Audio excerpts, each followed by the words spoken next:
step is after this is you get to reads. Okay, once you get past this, is the last thing is test reads. It should say test reads. It's missing that for some reason. The 3 steps here. One is lift analysis. This is what we've all been talking about: counterfactual analysis using Facebook GeoLift or linear models or design differences or whatnot. Those are all ways to estimate lift. Okay, and then once you have the lift number, now you go and figure out what it means to you. Okay, what decisions are you going to make? What insights is it giving? What is the CPA? What is the ROAS? What's my multipliers, right?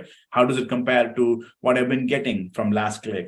How does it change my decisions, right? All those things. What does it mean for the media? Does it mean it has more scale, less scale?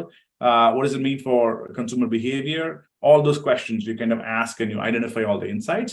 And finally, you go back and make the decisions. Okay, now you've looked at the decision matrix when you design the test. You go back to the reads and say, what is a read? What's a decision? Figure out if those decisions can still be made and execute on those decisions. Okay, so this is basically the templatized process. It's a 9-step process for getting to geo execution. Typically, at the point where you finish, you have more questions. Almost always, you come to this place and you're like, wait, if this is true, what about that? Like a successful test example would be, wow, I tested cable TV. I thought I'm going to get a 6% lift. I got 11% lift. Oh, that's fantastic. Will I get another 10% on top of that if I scale even further? Well, that's a question. So you need to either test into that or you have to design some program around that, right? That's a good example. Another example would be, well, I scaled it and it worked, but it's too expensive. The media over delivered for me. I was looking to deliver 30% scale. They delivered 70% scale, 80% scale. At 80% scale, it's too expensive.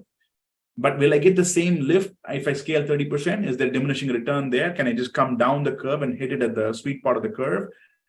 Now you need to design sort of a scale down test to get that result, right? So usually what happens is that you end up with more questions, and you should anticipate that. So it's not a failure that you have more questions at the end of the test. It's actually a success, which means that your learning agenda expands and you have more value to unpack if you answer those questions. Okay, so expect that. Therefore, it doesn't feel like, oh my God, we didn't answer all the questions. Well, you're never going to answer all the questions. A question, if because we have 10 more minutes. Mike, because we've been talking about different, test strategy, the process of conducting a test, and you've run thousands of tests out there. Are there some, best practices that you would like to guide us through that we should take into consideration when we take a test to flight? And I'm coming from a space where specifically when it comes to D2C as a space or e-commerce as a space, things like seasonality, things like cross-channel effect can kind of play a role. So are there some best practices that you kind of, would want to just throw some light on? Yeah, absolutely. The whole class is about that naturally. But if there is one best practice I'm going to leave all of you with, it's this stepwise process. Okay, there is 9 steps here.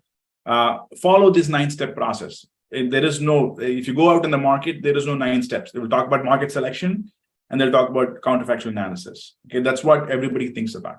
Well, there is a lot of steps in between. You go through market selection, you figure out if the test is feasible before you test it. In fact, I'm talking to a brand right now, very recognizable brand. If I tell you the name, you'll be like, yeah, of course I know. They're amazing data scientists. These are guys in the West Coast, in California. Every resume looks like it came out of the moon, right? But if you see the test they ran, they didn't do any feasibility analysis. They have no idea what the decisions are going to be. And while they executed it, there was a lot of botching in the execution. Now they're looking at the result and they can't read it. They're like, dude, we just ran this massive geo test. We picked one market because blah, blah, blah. And then we piled into this market. But they don't know what have control markets, or maybe have control markets, but they're not well defined, and they don't know what insights they're going to get, and the decisions that they're just stuck after having executed for 4 months, and now they're stuck, not knowing what to do with it. Right? It's way more common to see brands in that place than in a place where they're actually executing like clockwork, right? For a variety of reasons. The knowledge is just not sort of out there, where it's the best practices are still being developed, and there is so much nuance to the process, and there's so much nuance to the brand itself and what approach they take. It's kind of in a place where it's still evolving pretty rapidly, right? Carl is a good example. Carl he used to work for an agency. Now he works for a brand. The fact that he is here, I mean, he knows a lot about this, and he's here is a testament to the fact that it recognizes that we need more process, we need more framing around this to execute. But he is in the minority. I don't think I'd be misrepresenting Carl, that you would represent a sort of the edge of the pyramid with respect to even recognition that there needs to be more process and more structure, right? That's where it is. So as you go out in the world, you'll find that it's the wild, wild west. People are just like picking two markets out of the blue, running whatever they run, and you end up with like a messy result set, right? If there's one best practice, kind of follow a structured process, so you can. And I'll tell you that half of my tests I don't run. In fact, there's a case study that I put out when I went out to this Yelp conference.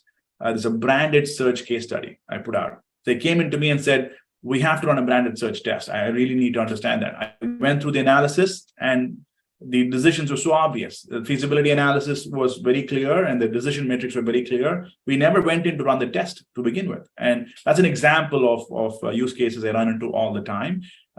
So I guess the process is the biggest insight I'll give you, and we'll share more as we go.